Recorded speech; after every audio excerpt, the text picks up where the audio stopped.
رژیم سوریه بردوام اد توباران کرنا گوندوارن حما و ادلب و البرانبری ویجی دورند بین کنترل رژیم سوریه ده لحلب هاتا توباران کرن و الباکوری حلب د انجام تقینه که ده بریندار کتن. روانگاه سوریه مافی مروان راگاند گوش بر توباران رژیم سوریه شباجارو که الله تام ناره چند تقین لگوندوار حما رودان گود انجام ده تو زیان انجانی نکتن و بتنه زیان مادی بون. هروها رژیم گونده مغر الحنطه لگوندوار ادلب توباران کر. لگوندوار حلب جگداره کی بومبه که دستی آبت کامپا الریان گود انجام ده هجماره که بریندار کتن دناوان ده زاروک جی هبون. گوبرین ددوان جوان گلکی گرام بون. هر لحلب گوچکدارن رژیم لتاخا شارع النیل و کوملای الزهراء گل روش آوای حلبت کفن هاتن توباران کرن به هجماره که توب و تانها هجماره قربانی و زیانان نهاتی دیار کرن.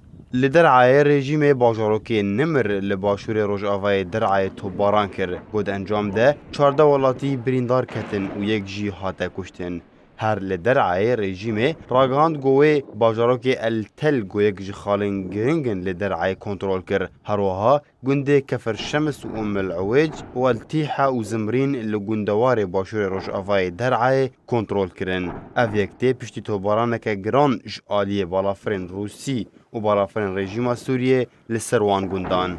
لدرا زوره ده انجامات توبارانا باجاروکی السوسه 8 سویل هاتن کشتن دناوانده زاروک جی هبون گود انجام و توبارانه ده ویرانیه که مزن ده آواهی دوره ده پیدا بو. لباجاروک کفریه والفوعه لگوندواره ادلبه دانوستاندن دناورات چکدارین لوی دفرید مینن و رژیم و روسیا بردوامه جبو درخستنا وان چکداران جباجار لگوی رکفتنا کم کرنا آسی شر. هر لگوری آگاهیان گوالیکارین گودهاتن پیشکش کرن جبو وان چکداران گلکی کم بویه وکو آگاداریه که دا کو رازی ببن ببریارن آسیتانا.